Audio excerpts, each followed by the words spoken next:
These days, Liverpool are a well-oiled football machine.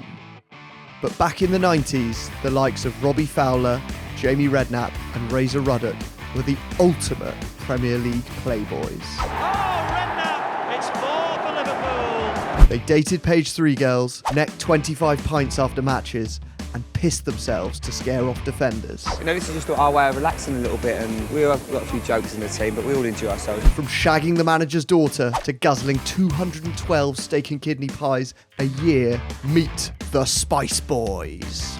Welcome back to the Upshots. I'm Jack. Zach is here. Hey, Jack. There is a man in the middle of us who bears a striking resemblance to a 1996 Jamie Redknapp. It's George Cooper.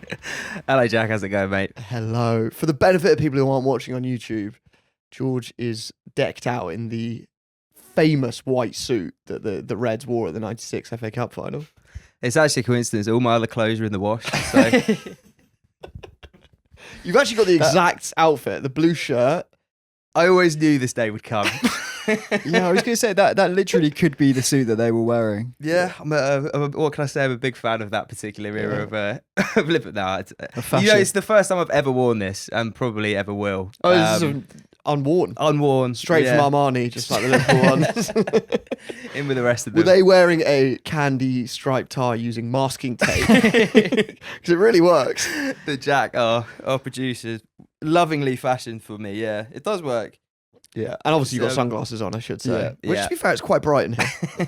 I don't think I've ever felt so underdressed. Yeah, I haven't really thought it's going to get quite hot throughout the recording of this podcast, well, but I mean, anything for the visual gag. It was going to get hot at Wembley, but that didn't stop them. I texted you last night being like, wearing white suits, and you were like, yeah, obviously. I was like, I do actually have one, thinking like, oh no, don't worry about it, and you were like, no, wear it. So this isn't like unclothes day at school when you get it on the when one person forgets to.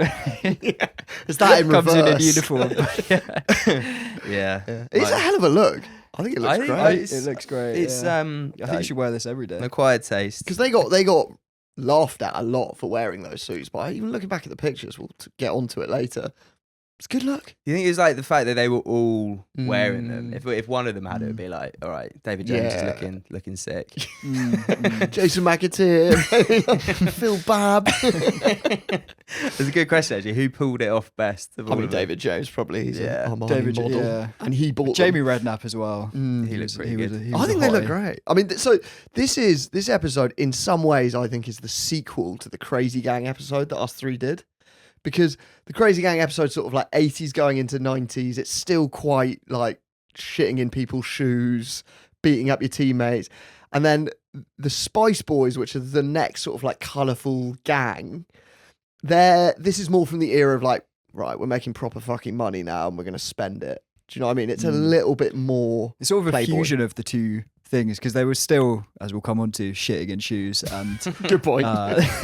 those kind of pranks, but they actually had a lot of money and they were wearing cream Armani suits and hanging out in China Whites. It's like a real visual representation of somebody who's just all of a sudden come into like a shit ton of cash. It's like the biggest cliche: sports cars, white Armani suits, sunglasses. They literally tick all the boxes. They're a page 3 girlfriends. They're like So were they the first football team ever to glasses have come off for the benefit of the first Premier League football team to really be like massive displays of opulence? And I believe being so. all flash. That's how they describe it, the players. And I mean, I was like 6, and yeah, I guess we were all a bit too young to remember it. But yeah, I think this is the first, because you've got other rich footballers, but they're not like doing it en masse. It was like the first. this. It was the first era when they did have real money. Like Premier League had just started, but they were. I don't know what the equivalent today is. They're a team that's like the flashy ones at the moment. No, because they're all boring. This is a They're all specific flashy moment in ones, really, time, aren't they? Yeah. which we'll talk more about. Where are we? Like, obviously, we're going to start the story. What, sort of 94? Yeah, so January 1994 is when the sort of Spice Boys era begins. So Graham Souness, who was the previous manager, resigns in January 94. Liverpool have this shock FA Cup exit to Bristol City. But yeah, just to give you a bit of historical context of where we are at this point. So Mr. Blobby is number 1 in the UK charts. What was the The track? song was called Mr. Blobby as well. Mr. Blobby by Mr. Blobby. It's Autobi- self-titled yeah. baby track. Autobiographical number. Obviously, you're more a fan of his early stuff. Yeah, of course. Yeah. So 94, this is the year that Jeff Bezos launches Amazon. O.J. Simpson flees the police in his white Bronco. Mandela, yeah. So we haven't even got to Oasis yet. It's like this Oasis, year. no, later this Oasis that's coming. Yeah, Bill Clinton is yet to be noshed off in the Oval Office.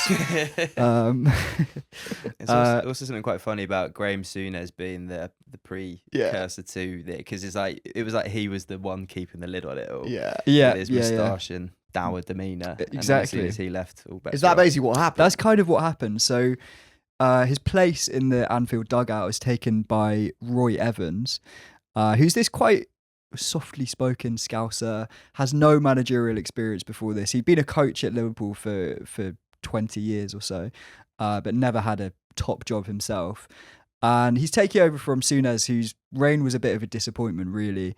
They'd been quite shit in the league, but he'd managed to bring through this new generation of young players. So Robbie Fowler, Steve McManaman, Jamie Redknapp.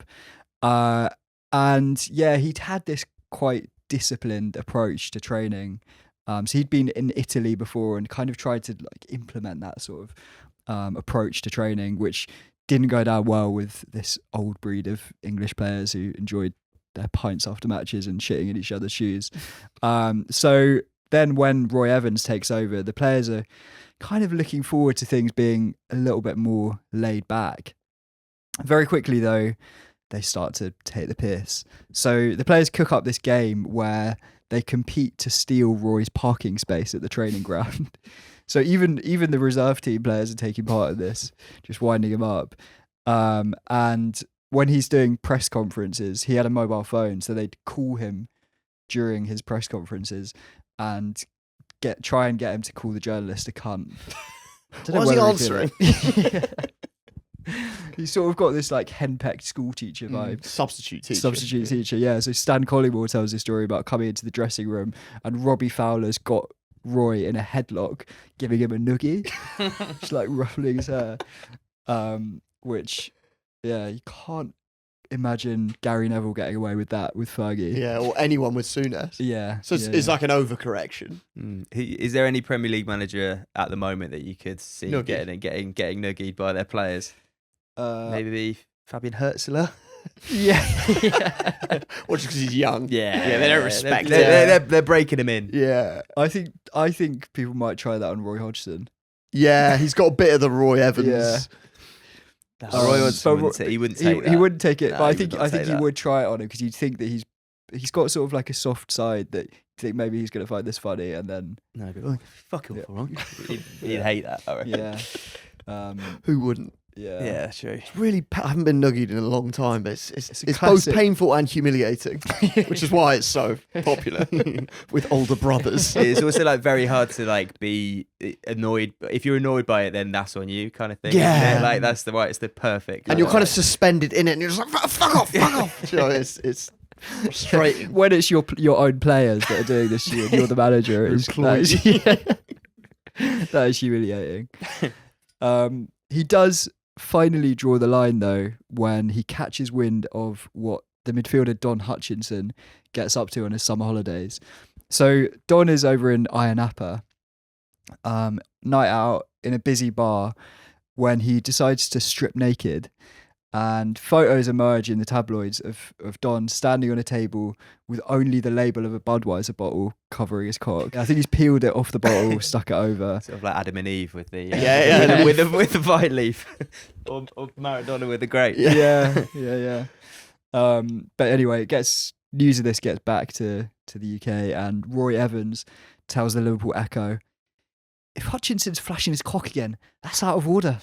Again. So it's a party trick. It's not his first offence. I love the fact that managers are giving quotes like that to the local paper. He's not flashing his cock again. That's the limit. No, that is. I mean, getting a noogie, I could take that, but flashing cocks multiple The cock times. was funny the first time and the fifth time, but not in Ayia Napa. I'm imagining it was like that era where footballers or managers would get like collared by journalists coming out of their sort of 2 up, 2 down in, I don't know, Kirby or somewhere. Whereas now it's like every interaction with the press is contained within the confines of a press conference. Whereas in the day, they used to just get them as they're like getting in their car or like popping down the newsagents to get some milk. A lot of these stories that the players mentioned that they told a journalist while just like sitting in their car outside the training ground.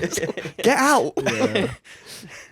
Yeah, so he was obviously referring to another incident which had happened a year before when Don Hutchinson had been out at a wine bar, and there were some girls in there that were celebrating their graduation, and they had a VHS camcorder, very 90s, filming their celebrations, and Don unzipped his flies, stood up and shouted, "Zoom in on this." No Budweiser label this time, No, I'm guessing. I don't think so. Yeah. Did they? So they had it on tape. They had it. They had it on tape.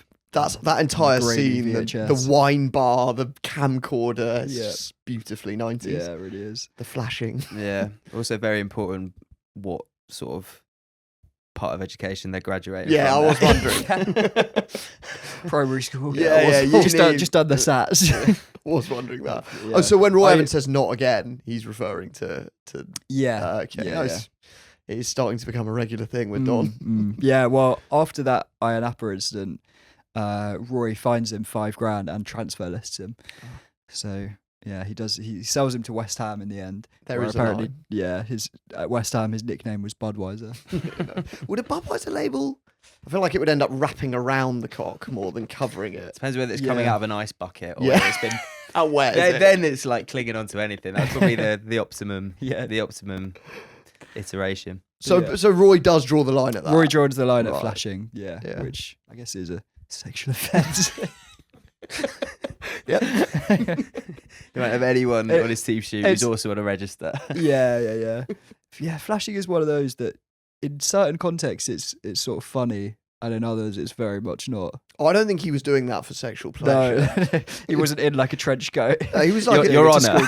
Yeah. He was like a little boy, just like windmilling his willy, if you know what I mean. Do you think that would get taken into account in a court of law? Surely, whether erect or not, it's like the key question. Carl You're saying Walker did some willy waving like last year, didn't he? Mm. A couple of years ago, and I think he He got away. would have got away with it if it wasn't for those darn kids.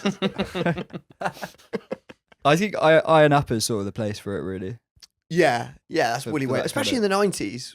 Iron Appa's like really taking off at this point. Do you isn't it? think at Wayne Lineker's beach club there's a lot of flashing, or is it all too? They'd be very manscaped if they are. Yeah, I don't think willy waving's the vibe. Those sorts of blokes. I don't think that's. Yeah. I think maybe his sports bar. Yeah, wave your willy. But Not Ocean Beach Club. Excellent bit of product placement there, Zach. Smooth. Yeah. Smooth. And as you can get shaven. 10% with the code UPSHOT. Code up. It's actually 15% off. So 15%, yeah. UPSHOT 15. Get a free advert there. Manscaped. Anyway, back to the 90s. Well, I don't think many people manscaped. Roy Evans is beginning to put his stamp on the team.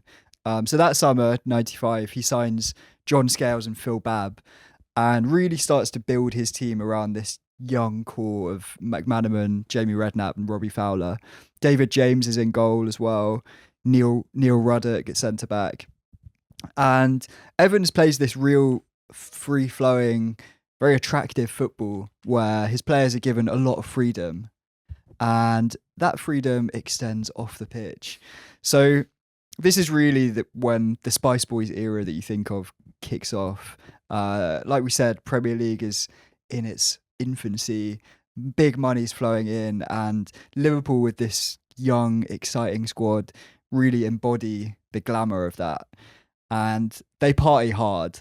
So after matches on a Saturday, there's a group of players. So Redknapp, Ruddock, Phil Babb, Scales, and David James would have a taxi waiting outside Anfield to take them straight to Manchester Airport, where they're going to head down to London for a night out. So one time they bump into Mick McCarthy on their flight, and Mick had been at their match watching them, and he left the game early to get to the airport, and then is surprised to see the players on the same flight down to London. So it's literally straight after full time. It's literally Quick full shower. time. I don't know if there's even time for a shower. It's just Right. straight out. Straight to the dance floor. Yeah. Where are they going out in London? So it's your classic spots, your China Whites, your 10 Rooms, Emporium. So yeah, they'd be in these nightclubs by 9 p.m. on match day. There's one story about them arriving in the club, presumably decked in head to toe in designer gear, and setting fire to cash on the dance floor. On the dance floor. In the club, yeah. Can you imagine seeing that? Oh, so Yeah. there's It's wankers. crass, yeah. They're Grim. that's- That Bullingdon club kind of. Yeah. I don't know if that was a regular occurrence, but there are stories of them doing that. That's mental. And they're boozing big time as well. So their motto is win, draw or lose, first to the bar for booze. And they played this game during matches called the pound game, where they're basically passing a pound coin around the players during the game, and whoever has it at full time has to buy the first round of drinks. You can see why people said they weren't taking football seriously. It's also like the nature of that game is that it's like the last person to have it at the final whistle. Yeah. So just as the game's reaching its like, crunch point, Yeah. didn't famously they concede like a lot of last minute winners. Yeah, they as well? did. That was their thing, that they would like go 3-0 up and then somehow lose. Yeah, the left back's really out of position. He's up in midfield. He's defending a corner and he's trying to find Razor Ruddock to slip it in his pocket. The other one I was thinking is like, what happens when he gives it to David James? That's going to be because like if David James has got his hand in a fist, Yeah. just trying to hold on to Can you this tuck it in your sock? But then you're probably but then going to lose. he's got his gloves on. How's he going to? I think I just buy get it back out Oh again. yeah, I think I just buy the Bacardi Breezers and try and win. Yeah. The Merseyside derby. Don't they famously not win? I think they only win one Merseyside derby in like 9 years during Yeah, this period. yeah, it's terrible. Wonder run. why. Yeah.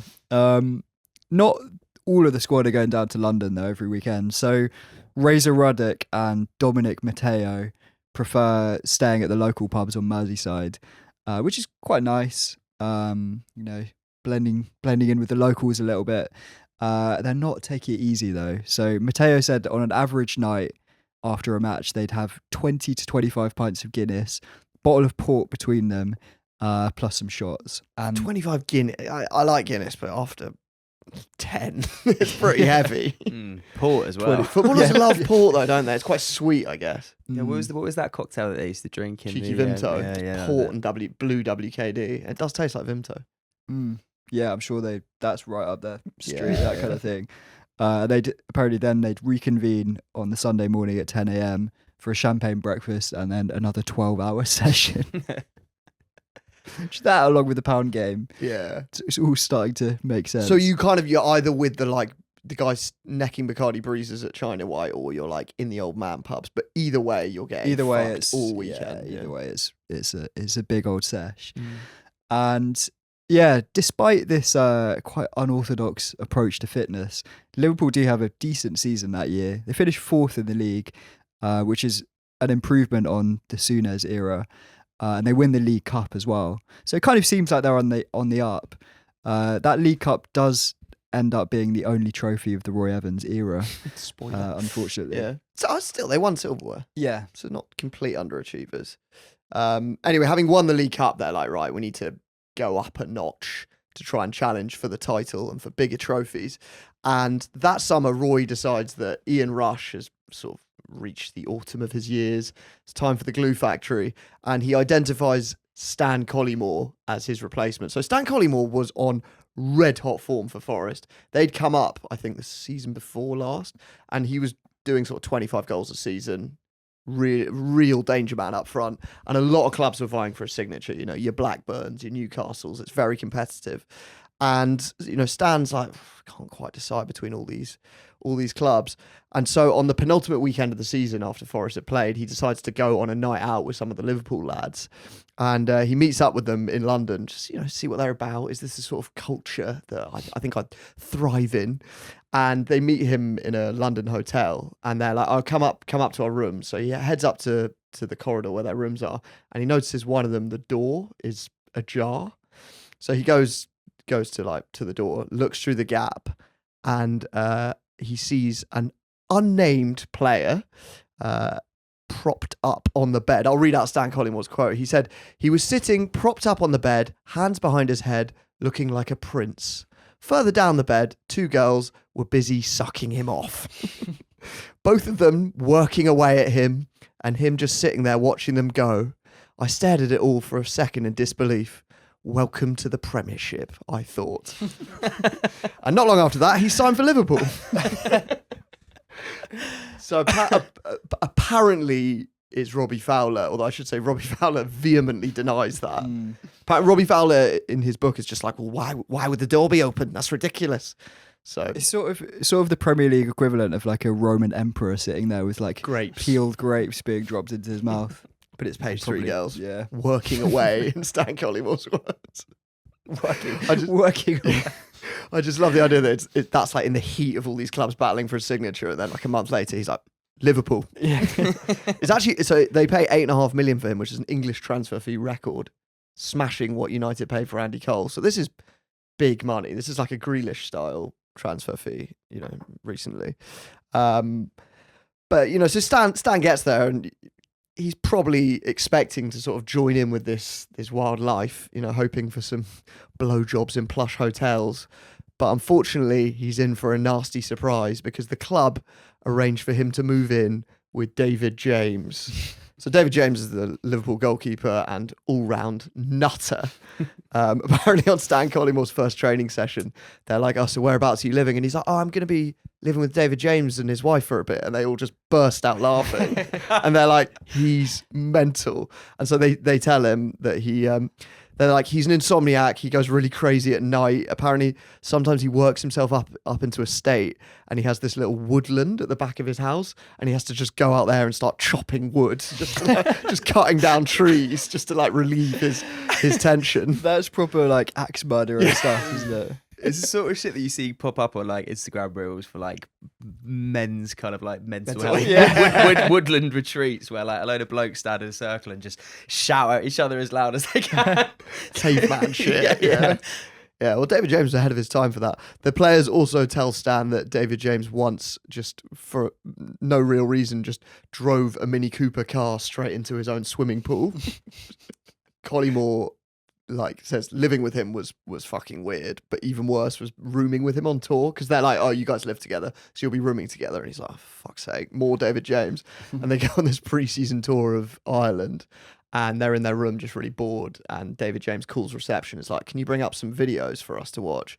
And so the guy comes up with like 10 to 15 videos, and they're sitting there, and Stan Collymore's like, is it going to be Home Alone or Jurassic Park? But instead, David James piles them up in a tower and one by one just smashes each video against the wall, just laughing to himself. No explanation given. Oh, I love him. Yeah, he did have the odd howler, didn't he? They nicknamed him Calamity James, the press. It was like a Beano character for whom things often went wrong. Yeah, he was an Armani model, mainly underwear. He's a very good-looking man. And he also smoked 20 a day, I didn't realise. Did he? Yeah. Apparently there's one time Armani invited him to Milan to do a shoot, and it clashed with training. And so David James went and saw Roy Evans and was like, Gaffer, can I skip training? I want to go to this underwear shoot. And Roy Evans was like, no, you can't skip training. If you skip training, I'll fine you a week's wages. And David James just pulls out his wallet, counts out the cash of a week's wages and goes, here you go. Pays his fine up front and fucks off to Milan. Yeah, apparently Giorgio Armani was like sort of borderline obsessed with him. Oh, he really? like said like he was the most like remarkable looking man he'd ever seen or something like that. So he's like his muse. Pretty much. Or does he just fancy him? Maybe big Liverpool fan. I know. Yeah. He's random link up though. Do you think he's the most remarkable looking person you've ever seen? I don't know. He's a good looking guy. Good looking. Do you think you're getting more from a Armani shoot than you are from a week's wages at Liverpool? Is that his calculation, or is it just like... I reckon this is the crossover point between those two things. And now you're getting more from playing for Liverpool. Also much more fun doing it Giorgio Armani Yeah. shooting. Yeah. Sort of doing corner drills. Yeah. Jason McAteer. Razor Ruddock shitting in your boots. But you can see why people were like, is his mind on the football when he's just like paying up front to skip training? Yeah. And obviously as these mistakes mount, everyone starts like asking like, what is it about David James that he keeps making these last minute howlers? And he eventually gives an interview to a journalist in his car where he admits that he plays PlayStation for 3 to 4 hours a day, and he blames his poor concentration on that. Is he also, did he just, before the game, he visualised the shot the wrong way and just like, and it came to it, and he just dived that way, ball went that way. Yeah. Or maybe he had a £1 coin in his sock that he was trying to shift onto. Or he's visualizing being Yoshimitsu at Tekken or something. Anyway, while David is riding polar bears in Crash Bandicoot, his teammates are making the most of their fame off the pitch. So Neil Ruddock, describing the era, he said, "We were the first players to get big money, Porsches and Ferraris, and get page 3 girls into bed." And they certainly were. So The Guardian did this piece looking back on the Spice Boys era. We'll link to it. And they said, in 1995, FHM published their first list of the world's 100 sexiest women. By 1996 and 97, it was easier to tick off those who hadn't been linked with a Liverpool player. So Jamie Redknapp obviously was dating Louise, the pop star from Eternal. Jason McAteer was linked with Mel C, Donna Air, and Dido. Dido's there, yeah. I don't think she was on the list. Although actually, so I've been digging through my old copies of FHM Sexiest Women. I was looking at 1995. So number 1 was Terry Hatcher, who played Lois Lane in Superman. That was chosen by the judges. And so there's the judge vote and there's the public vote. Public vote went for Martine McCutcheon. Yeah, I can. Tiffany from EastEnders. I've always. EastEnders, Zach, is a TV program very popular at the time, set in East London. I am familiar, yeah. Soaps. Yeah. Neither of those you would have picked, I have to say. I think I'd struggle to name, for the 1995 ones, I mean, yeah. I'd be 1 year old at the I mean, time. some of the names you would recognise in the top 10. Cameron Diaz. Okay, Yeah. yeah. Ring any bells? Jennifer Aniston. Rachel and Friends. Is that... Yeah, Friends okay. is Seen a Friends? sitcom set in New Friends. York. Is that- They hang out at a That's coffee right, shop. okay. Who else? Uma Thurman, Demi Moore. I think this might be the American. Oh, no, this is it. And then you just... I mean, all you Michelle really... Pfeiffer. Elizabeth Hurley. Yeah, I reckon Liz Hurley is one of the few people who was in it then and could probably be in it now. Not to make this a conversation about who the 100 sexiest women in the world are. We'll do that on Patreon. The funniest Liz Hurley story is that her son takes all of the photos of her in a bikini and stuff for her Instagram. It means some like her emerging like a goddess out of a pool in slow motion, and then it's her son is doing all of the videos and stuff, which is very strange. For I was about to say he is a very camp gay guy, but Is it's he? irrelevant. It's his mum. Oh yeah. Yeah. Anyway, that is quite a weird job. Mm. Reminds me of the... I don't know whether he's getting paid for it, but I think he's just doing No, it doing out. it for- It's my mum. Yeah. It's just a family snap as far as he's concerned. I was looking also in that FHM 100 Sexiest Women. Number 99 in 95 was Marge Simpson. It's so weird, I think. They were pervy bastards. Was that Marge at her peak? I get why you think she's gone downhill since then. Marge is aging remarkably. She has actually. I actually Yeah. was this week watching The Simpsons with my son because I realised it's one of the few cartoons we both will watch. And Marge, it was like they were card counting in casinos and she dressed up in quite a sexy outfit. Yeah. And for the first time, I have got the Marge Simpson thing. I never saw it before. There you go. When I was really young, when you'd be like looking for porn online, there'd always be so much Simpsons porn. It's like, I don't want that. Your algorithm, dude. Yeah. Did you never come across that before? You guys more the Family Guy era. Do you know what I mean? They'd just be like, I Yeah, still I want to know look what at you that. mean. Yeah. That's humour, Yeah, not it's- pornography. Yeah. Yeah. And Homer would be really ripped. And Yeah, and he's like getting noshed off by Marge. It's like, I don't want to see that. Or like other characters, Yeah, fucking yeah. Moe's walking in with a lob on. I don't want that. Who's the worst Simpsons character? Comic book guy? Would you? Yeah, Barney, comic book guy. There's quite a lot of Yeah. people I don't want to see in the throes of sexual yeah. excellence. Cletus, yeah. Although Cletus. Cletus is his wife. You've I'm got not a saying type, no. haven't you? Yeah. Ned and Maud Flanders. Maud's quite hot, isn't she? Was. In a R.I.P.. day. Yeah. Ned's got a rocking bod. Yeah. Has he? Oh yeah, famously Yeah, great arse. famously. Yeah, true. Actually, Ned's parents as well. The they're sort of like beatnik. Oh poets. yeah. Again, we'll do a They deep got dive onto on some fucking Patreon. stuff. yeah. Which Simpsons characters rank by how much you want to fuck them. You could do a special on all of the sporting episodes of the series because Homer as a boxer, Oh yeah. Evil Knievel's in. We're doing that soon, aren't we? Mm, God, yeah. Yeah. Anyway, You're gonna get your outfit in for that. As well. it's going to be a very expensive. I want you a sexy Marge on the Patreon. Now we're talking. All right, where was I?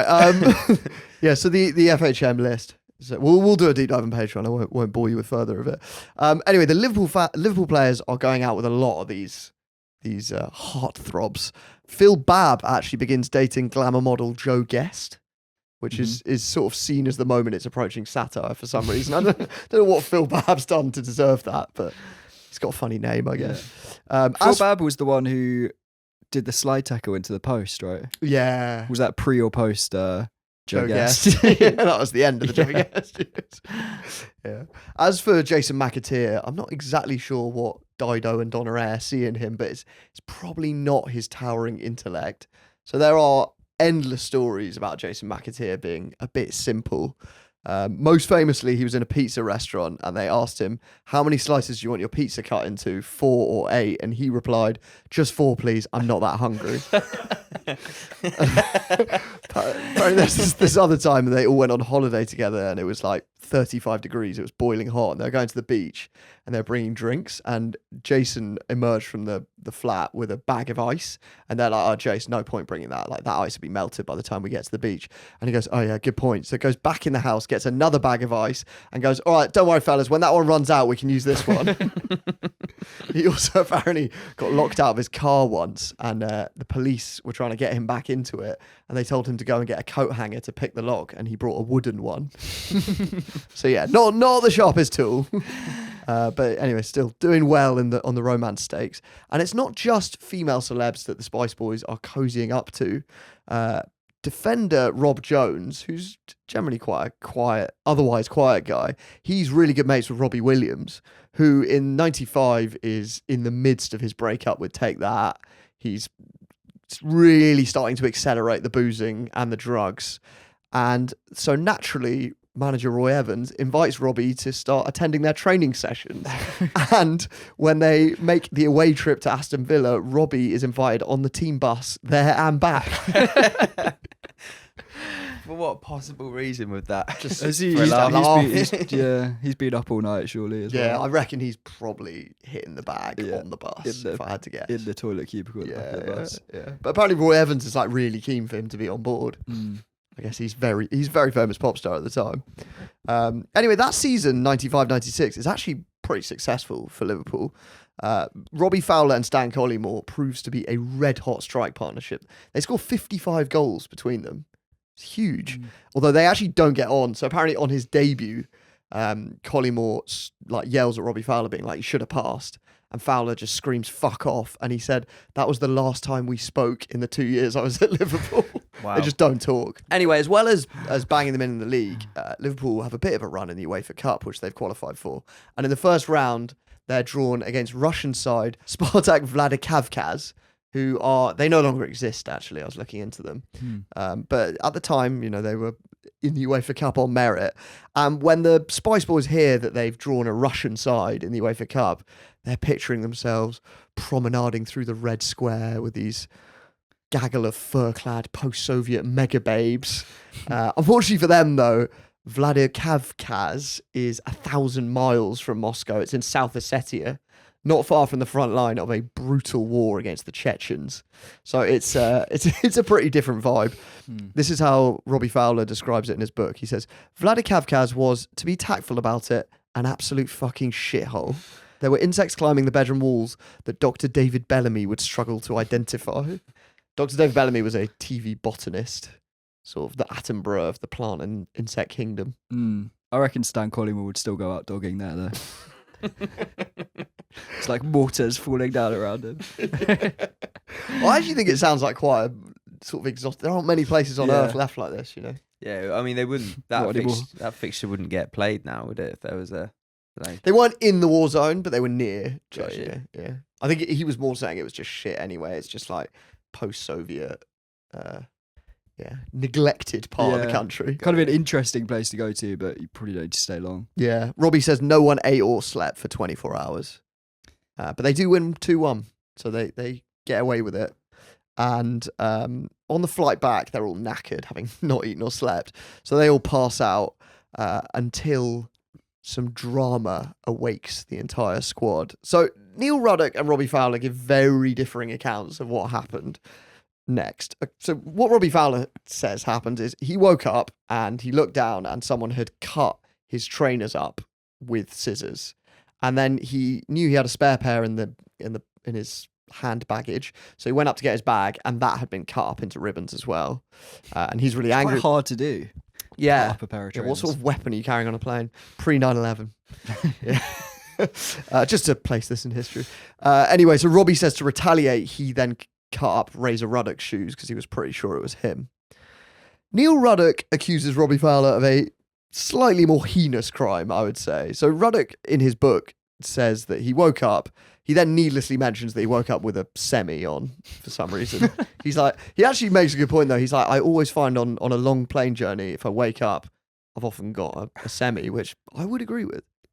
Because it's a body's way to stop you pissing yourself, isn't it? Is it? Yeah. That's why you wake up in the morning with one as well. So is it a sleep thing? Yeah. Right. It's to stop you from pissing yourself in your sleep. Yeah. Doesn't always work. Sometimes your body can overcook it. Anyway, Razor has got bigger problems because he wakes up with his semi, slides his foot into his shoe, presses down hard, and feels the unmistakable squelch of a human turd. Oh dear. So he claims that someone had shat in his shoe on a flight, like a commercial flight back to London from Russia. And he suggests that it was Robbie Fowler who's the culprit, which, I mean, I should say, no one else mentions the shit in the shoe. Everyone says that shoes were cut up. The only person who's ever claimed that shit was done in a shoe is Neil Ruddock. So It's a sort of hijinks that's usually reserved for sort of Victorian mental institutions. yeah, Isn't it? It's But like- we talk a lot about shitting as a dressing room prank, and particularly in people's shoes, it seems to be. I guess because it's just a natural. Yeah, sort also of- far away from the nose, so you're not going to smell it before you yeah. put it It's a on, bear isn't it? trap, really. Isn't it? yeah, You it step in is. it. But we talked a lot about it, but I've never heard of it on a plane until now. That feels like a line is crossed. Yeah. Yeah, Quite difficult as well. Like you have to steal the shoe, take it to the cubicle, presumably. Yeah, I mean, Ruddock says he doesn't style out. He says he goes to the toilet, spends 15 minutes cleaning his feet, and then hands the soiled trainers to an air hostess to dispose of. That poor girl. Surely not. I mean, this is smack bang in the middle of late shoe shitting era, isn't it? Shoe shitting ends around. The real swan song. But when the Mars bars get taken away by Wenger, the shoe shitting goes with them, I think. Barring a few sort of Jamie Vardy-led examples. Anyway, so whatever happened to his shoes, whether they were shat on or just cut up, Razor Ruddock is fuming at Fowler. And when the team land at Liverpool Airport at 4 a.m, they trudge off the plane and Ruddock is screaming ahead at Fowler, just like, my fucking shoes! Eventually he catches up with him. They have a brief squabble and then he decks him. Fowler hits the floor, lands on the tarmac. Apparently there's blood everywhere. He has to go to hospital, which must be fucking annoying. You haven't slept or eaten for 24 hours. Your trainers have been cut up. You're tired from a flight and then you get decked. It's a good job he wasn't in his cream suit. Yeah. Was he absolutely 100% certain it was him? Did Robbie Fowler mention this in his book? What? Did he confess to the... I think crime? he did cut the shoes up, possibly with the help of someone else. Who was it that shat in the shoes, though? Well, the only person who claims someone shat in his shoes is Neil Ruddock. Everyone else is like, It didn't happen. yeah. Can you imagine So- if you're in the airport waiting to board that plane and and you have to you're above and you can see the people like trooping off? Be like, is that Neil Ruddock? Is that Robbie Fowler? Anyway, despite all that drama, they have a pretty good season on the pitch. They are in the title race at a certain point. Obviously, this is the season where Newcastle collapsed from their massive lead, and a lot of people say that the thing that really buried Newcastle was that famous game where Liverpool beat them in the last minute, 4-3, widely considered the greatest Premier League game of all time. I think it is that match where at the end Kevin Keegan's like slumped over the advertising hoarding, just gutted. He knows it's over. Stan Collymore's last minute winner does it. And there's sort of talk then that Liverpool might catch them because they're in the mix, but they then lose to Coventry, who are bottom of the league. So their title race is over. They finish third, but they do qualify for the FA Cup final in 1996, where they will face Man United. And this is This is Fergie's Man United hitting their real stride now. You know, Cantona's back from his ban. They've won a few titles. The monkey's off their back, and they're a very well-oiled operation under a disciplinarian manager, Sir Alex Ferguson. Meanwhile, Liverpool rock up to the FA Cup final in a bus sponsored by Emporium, the London nightclub, and they step off the bus wearing the famous cream suits. So we're looking at a picture of them now. Yeah, I mean, you've really nailed it, George. Yeah. It's almost identical. I mean, no masking tape on their ties. No, it's the ties that do it for me. It gives a sort of faint air of a barbershop quartet. Yeah, you think if Yeah. there was a slightly better tie selection, it would look very stylish. Yeah. Or sort of Gatsby-esque, but Yeah. it's the tie. I think Jamie Redknapp's sunglasses are a vibe. I think they look great. And they've got a handkerchief in their pocket, which you have Is it a neglected. handkerchief or a little Oh, blue yeah. flower? Oh, is it Blue flower. it's like a wedding? They do look a Yeah. bit like they're at a wedding. Yeah. Yeah. Yeah. The groomsmen of a very... I mean, this is sort of back when the FA Cup final was like a massive deal. It's like, I remember the TV coverage used to start so early in the morning. There'd be like hours on BBC, and everyone would have those like inflatable FA Cups, and it was a thing for the players to get dressed up, which doesn't happen now. Anyway, so the backstory of the suits is that John Barnes, the Liverpool captain, in those days the captain had to sort out the suits, and he delegated it to David James. He was like, you know, you're an Armani model. You sort out the suits. He asked for blue ones, but apparently David James went to Armani and was like, yeah, this is what we're thinking. And the Armani designers were like, oh no, the FA Cup final is in May, so we should go for like a... Sorry, this is my generic fashion designer voice. Very good. Camp Italian. It's more German, I think, isn't it? Bruno. Yeah, it's Bruno, basically. It's my Euro gay accent. He's like, yeah, so maybe cream suits for a lovely summer's day. Ach, yeah. So have you seen Razor Ruddock? He's not. Blokes like that shouldn't be put in summer suits, I think, because he'll sweat into it as well. Anyway, so they go for cream. Obviously, it turns out to be like drizzly and sort of 13 degrees. So they look even more ridiculous in cream. Apparently, when Andy Cole sees them on the Wembley pitch, he just goes over to them and goes, what the fuck are you boys wearing? And in Fergie's team talk to the United players before the game, he says, keep playing the ball around the area because David James... Oh, sorry. That was the Euro game was creeping into. Alex Ferguson says, ach ja, long shots is a niche. Keep playing the ball around the area. Hang on, Fergie. Right. Keep playing ball around the area. Because David James probably still be waving at Giorgio fucking Armani up in the director's box. Shall I just say it in an English accent? It was good. I liked it. You got into it at the end. Yeah. Anyway, Liverpool do indeed lose. They only lose 1-0. It's a late Cantona winner. I think the suggestion that the cream suits had anything to do with defeat is possibly a bit unfair. If they'd won that final, then it would have been iconic. Anyway, yeah, they do lose, but I don't think the Liverpool players are too fussed because they've got a big night lined up at Emporium nightclub where the losers party is being hosted. And you know, there's a few celebs in the club that night. Robbie Williams is there, JK from Jamiroquai. Anyway, Stan Collymore is not so interested in hobnobbing with the pop stars because there's only one person he wants to talk to on that balmy May night. And that is the daughter of manager Roy Evans, the lovely Stacey. So Stan, this is how Stan describes her in his book. She was only about 18, but she was slim and buxom. Fuck's sake. About 18. You know, give or take a few years either way. Do check. Do check, mate. Anyway, he basically says that like she was a bit of a flirt. There'd been rumours that she'd been with one or two players before, but Stan had always... One or two players from the under-16 Yeah. side. Stan had always sort of steered clear because he said he loved Roy Evans and his wife. They were just like such lovely people that he didn't want to hurt them. He didn't want to like go there. But at this party, they keep catching each other's eyes, and eventually they have a bit of a flirty chat, and it's on. And you know, he's lost an FA Cup final, so he's looking for some carefree fun. And so the pair of them get a cab back to the team hotel. So everyone's staying in this hotel in Knightsbridge, including Stacey, and they go to her room and have what he describes as very loud sex. Anyway, so they have this nice loud sex, and then afterwards he leaves, quite soon afterwards by the sounds of things. And as he's leaving, she's like, be quiet, make sure you shut the door really quietly. And he's like, what's going on? She's like, my mum and dad are in the room next door. Oh, they're in an adjoining room. Poor old Roy Evans, on possibly the most disappointing night of his career professionally, then has to listen to Stan Collymore making love to his daughter. Oh, Yeah. Not necessarily the guy you want to marry your daughter. Yeah, especially with things that come out later. But yeah, so by now, the squad really have this reputation as party animals cemented.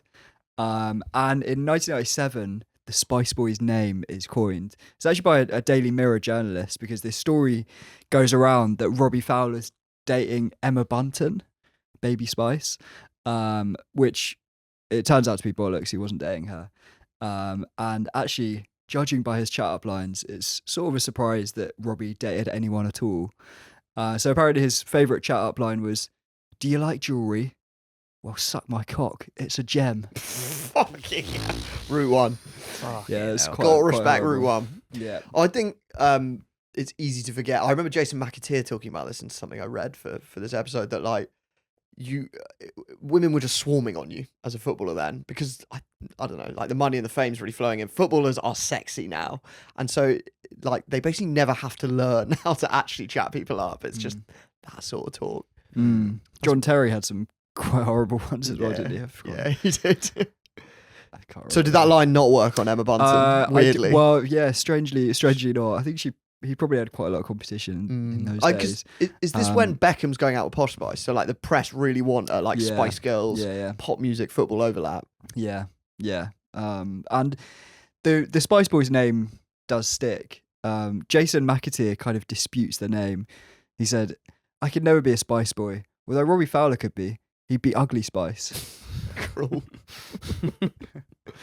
And actually, if they were looking for a horrible spice, then Razor Ruddock would probably have staked a good claim to it. So there's a story of Liverpool playing Arsenal at Anfield, and they get a corner in front of the Kop, and Neil Ruddock runs up and he's standing by the post, defenders around him, when they suddenly notice that his shorts are starting to go from red to a much darker shade of red, and steam starts to rise from the pitch around him.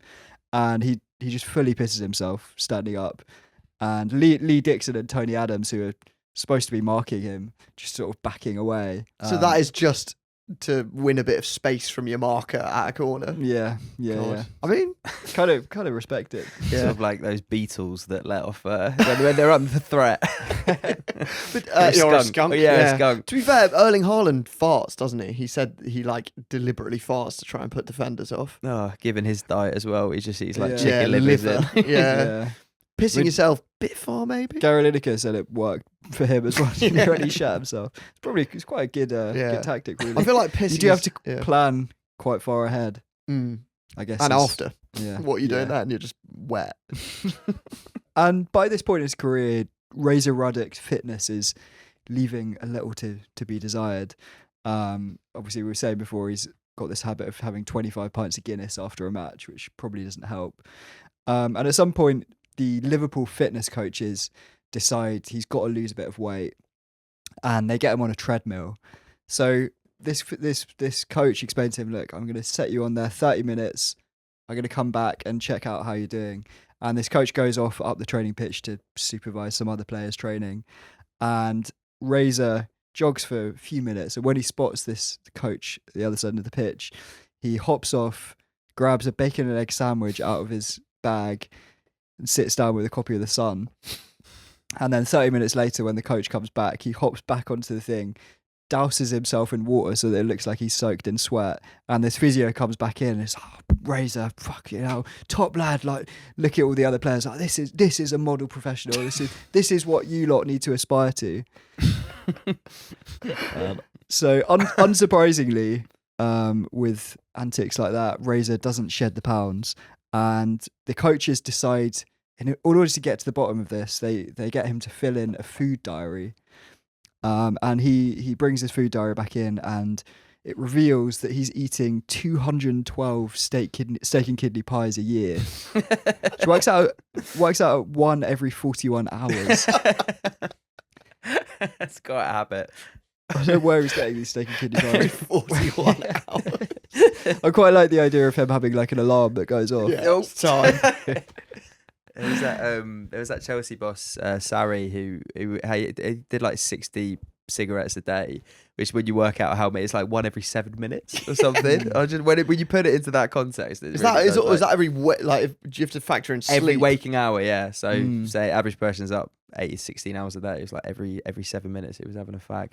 But that's when it really you're like, okay, right, that was a lot. Yeah. Did With he this not? as well. He also chewed cigarette butts in between as well. Yeah. During matches, he couldn't smoke in the stadium. Yeah. Just keep his cigarette butts. Just But I awesome. mean, a steak and kidney pie is that addictive? Like, once in a while, sure. I like a pie Yeah. every other day. Sort of like the diet of a sort of portly Beano character, isn't it? That's how you get gout. Yeah, it is. Actually, looking at Neil Ruddock, he's probably had a bit of gout in his time, hasn't he? It is a proper Beano diet. I imagine he gets home and he has just a massive plate of mashed potato with sausages Yeah. stuck in it, all different angles. That's proper peanut food, isn't it? Yeah. I don't think there were many vegetables on his plate. Nah. The after the physios discover this, they give him a diet and tell him to stick to things like sugar puffs, beans on toast, and pasta. I actually think in the 90s that was considered quite healthy, wasn't it? Yeah. Beans, beans are good for you. Yeah. Anyway, it doesn't really work. He ends up weighing nearly 18 stone. So when he flies in with a dreadful tackle on Andy Cole, it's not surprising that he breaks both of his legs. So Neil actually says afterwards, I didn't mean to break both his legs, if I'm honest. I only meant to break one. Fuck's sake. Because he was a bit of a bully, wasn't he? Yeah. So yeah, anyway, he breaks both of Andy Cole's legs and is bombarded with death threats from Man United fans. So he gets bullets in the post with Razor carved into them. That's a very 90s thing as well. I remember we've talked about other things with bullets in the post. It's like so sinister. Who else did it? Is it because there's a bullet with your name on it, is the idea? I guess so, yeah. quite But poetic. I don't know, maybe it's because It's quite a mafia thing, isn't very, it? yeah. Didn't someone get one from like the IRA or something? I can't remember. Was it George Best? I think it might have been yeah. George Best got one. I don't know. It is scary because you know they've sat down and carved it in. Yeah. Yeah. Is this what's the massacre that Andy Murray survived? Dunblane. Dunblane. Is this pre-Dub? Because Or that's when pre-gun they law. really clamped down on gun laws. Yeah, yeah. People still got bullets, maybe. Yeah, I think you can still get them, can't you? Yeah. I don't know. Anyway. Probably cut the Dunblane bit, I would have thought. Yeah, but he can't warm up at Old Trafford as well because the fans pelt him with darts whenever he does. Okay, different era. Yeah. It's a slightly more glamorous vibe though for Jamie Redknapp, who is dating Louise, the pop star, and him, Jason McAtee, and Phil Babb appear in her music video for the song "One Kiss from Heaven," which is a very 90s style video. My favorite part of it is when they have, these like metal pin things that you can like put your hand in and it makes a shape. One of those pops up in the video. It's quite random. Take this chance, it may never come again.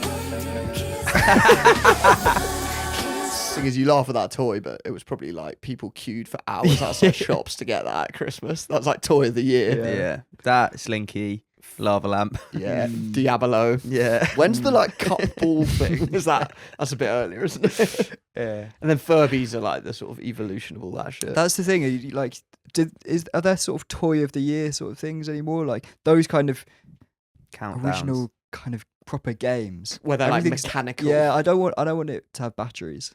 It needs I to guess be now it's just software, isn't it? It's just like the new Fortnite. the new or whatever. Fortnite skins or a Minecraft map. Yeah, It's just not quite the same. Yeah, Louise, that style of music, that like sort of R&B meets pop, quite sort of like lacking in oomph, those songs. It's quite boring, I think, that Yeah. music. Mm. There's Yeah, loads very, of it back then. very of its time. But she was like, speaking of the FHM sexiest list, she was often in the top 5. So is that basically You going, I flicked her a don't, lot, I don't Kathy. respect her work, but she's hot. Is that what I'm saying?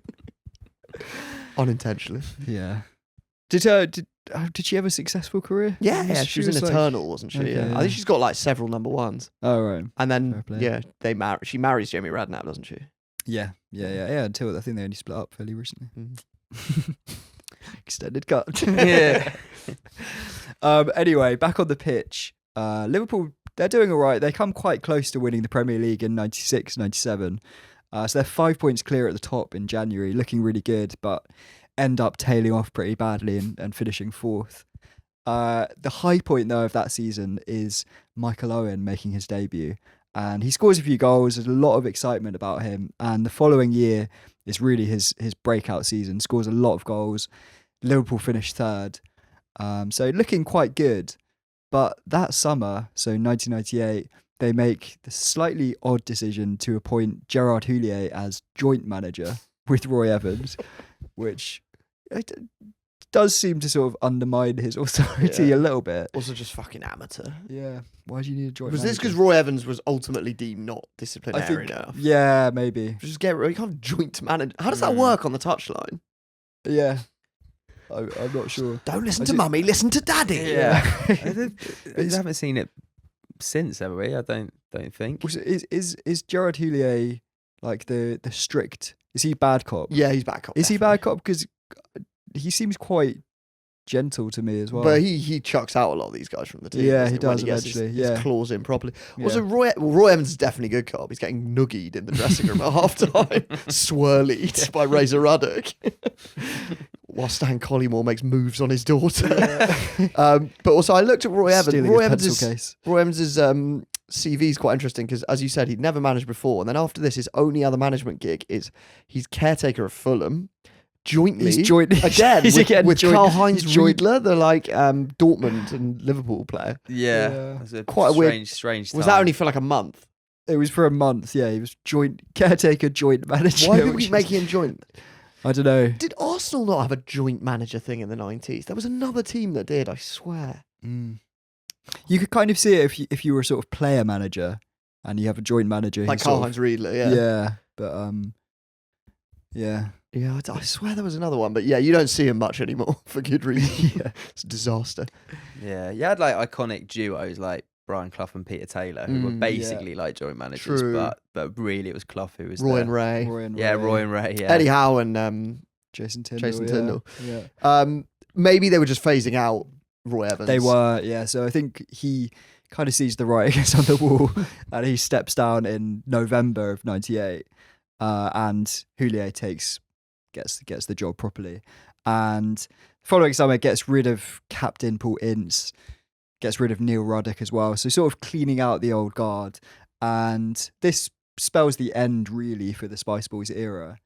Although I would argue there was more of an explosive ending to it. So a month after Houlier's given the job is the infamous 1998 Christmas party, which I won't go too much into it because we talked about it in depth on the Jamie Carragher episode, which I would really recommend.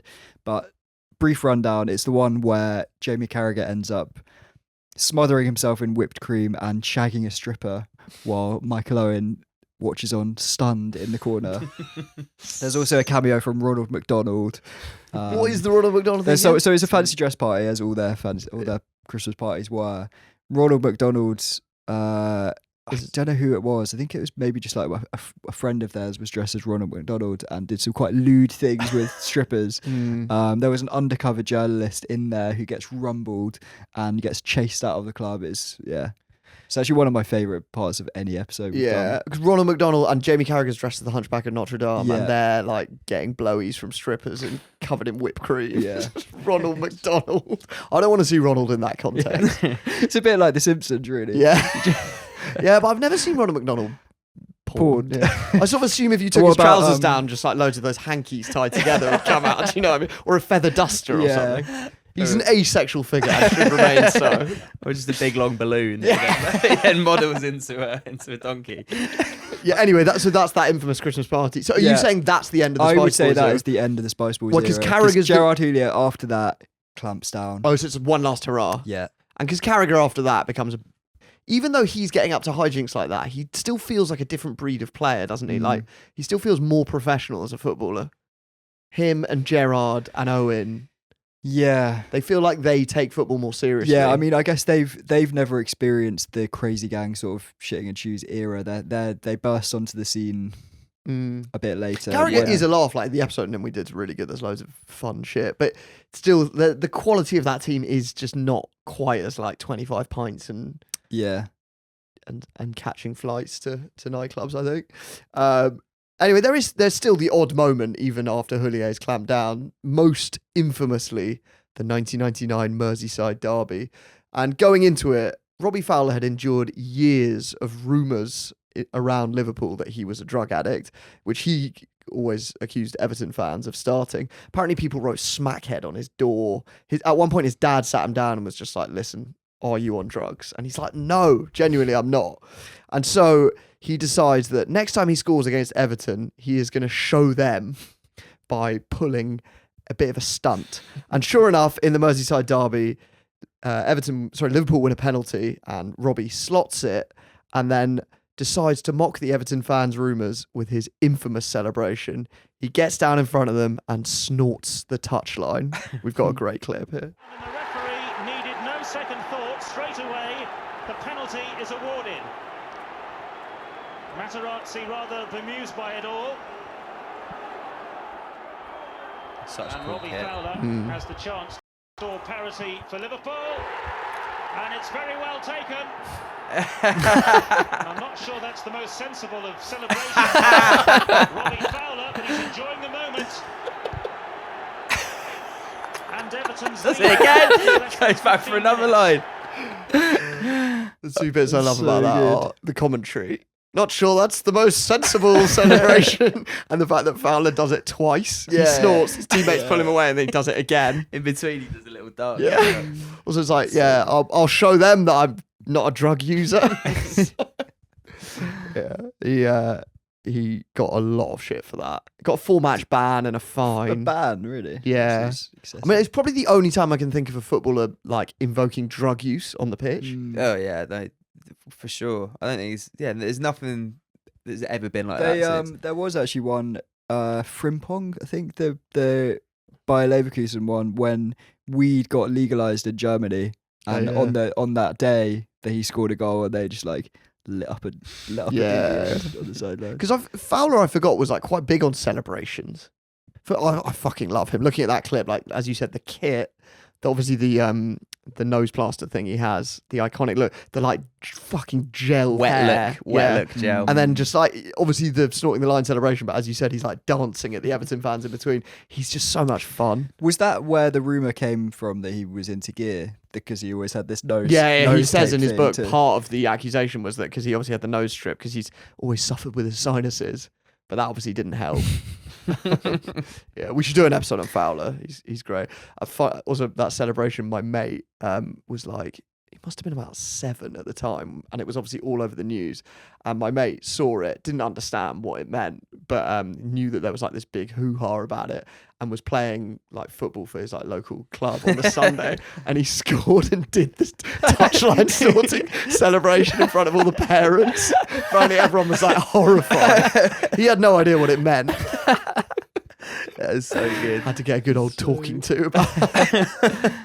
Anyway, yeah, the Fowler celebration there, that sort of heralds the end of it once and for all. 99 is when Steve McManaman sold to Real Madrid. Razor Ruddock had already gone to West Ham in 98. And in 2001, Robbie Fowler goes to Leeds, which I think that, for me, that's the real end. Because Fowler, he'd come up through the youth team and he'd been such a part of it. And he was quite young when he got moved on. He was like 26. Oh, yeah. He was there for that, the treble, if we're calling it that. When 2001 is when they win the UEFA Cup, the League Cup, and the FA Cup, the shit munchers treble. Yeah. But he's actually really been phased out in favour of Emil Heskey. which is a bit tough. Rubbing salt in Heskey the and Owen wounds. are like the first choice. So Yeah. Fowler's sort of, bit part player. They absolutely loved him in Liverpool. They used to call him God. God, didn't they? yeah. But he never really played for England much. I can't remember. It was a little bit before my time, before I start like really remembering sort of Premier League football. But did he ever? We're he looking made now. 26 caps. appearances. But he I guess basically- it was he had caught sort of the tail end of Shearer and then Michael Owen. Well, it's Yeah. all- Oh, no, it's- no, Shearer was also not even the tailers. No, tail yeah, end it's of- Shearer's yeah, peak. Shearer's peak and Owen. and and like then you've still Heskey got as like well. Les Ferdinand, Chris Yeah. Sutton. Like there were so many good centre forwards. Sheringham. Sheringham, Yeah. Andy Cole. Like there were so many amazing English strikers there who didn't play that much. Yeah. But yeah, it is a shame. I rated him so. Isn't it? I think he's one of them that at Euro '96, obviously England lost on penalties in the semi, and Terry Venables didn't make a single substitution in that game. The game went to penalties, and Gareth Southgate took a pen, and on the bench, I think he had Robbie Fowler and Les Ferdinand, which would have been helpful. Yeah. Make ace up. There is a brief Spice Boys reunion in 2004 when Man City signed David James, Robbie Fowler, and Steve McManaman. Mm. Is that the era where David James doesn't he when he comes on up front? Yeah, I think that was Slightly around there, later. maybe a bit later. Yeah. This is Kevin Keegan's Man City, which is Yeah. fun. Didn't Stuart Pearce also have a striker on the bench when Yeah. he brought David Yeah. James on up front? Real slap in the face. But yeah, that was like a brief reunion of the Spice Boys. But really, yeah, that era's over. And I think what replaces it in sort of football, sort of tabloid culture terms is something a bit nastier. Like it goes a bit more into, the roasting sessions we've talked about, a bit more moral panicky, a bit more like John Terry being a shit. Whereas, I mean, yeah, there were kiss and tells in this era, but like it had a sort of like fun quality in the 90s, I think. Yeah, it kind of that was maybe the best time to be a professional footballer. I think like that. I guess the like 94 to 98, which is exactly this era, is like start of like Premier League. The Premier League started in 92, so big money is coming in, but they don't have the same they're not under the same level of scrutiny. The Arsene Wenger hasn't banned Mars bars and sucked the joy out of boozing after matches. And yeah, they're just like living this celeb lifestyle. Yeah. Would you rather that or like there's the George Best era? I think this is the best era, I think, as well, because also you got all the sort of like lad mag tabloid culture, but the thing is, like, even if you did get caught out for a mad story or something crazy had happened, you could sort of pass it off as and laugh about it. Be like, it'd be on the coffee table when you come into training and be like something that you laugh about and you could disregard as like, rubbish. Whereas now it's like everything is filmed on camera phones and there's a little bit kind of more of an NDA vibe. Yeah, it's more serious now. Yeah. Isn't it? Back then Yeah, it was it's all. the gulf between player and footballer is a lot less back then. I guess that's all there is to say, really, isn't there? It's been a whirlwind. We're off to Emporium. Yeah. What was the other club? Is Emporium still around? China I don't know, Whites. China Whites, and then 10 Rooms, I think was the other one. Oh, I think we've got to do a live show at China White where we talk about stories that happened at China White, because there are loads. Yeah. It'd be so fun to be like in that corner. Because China White, I'm pretty sure, is the nightclub where John Terry shags a girl who's on crutches in the loo, and she keeps slipping in like puddles of Bacardi Breezer and stuff. Yeah, we'll have to do that show. All right, well, I look forward to that. And if you enjoyed this, please do share this episode with your friends. Get the upshot in your group chats. It really helps us grow. We'll see you next time. George, thanks a lot. Thanks, mate. Thanks for having me. Thanks, Zach. Cheers, Jack. Thanks for listening.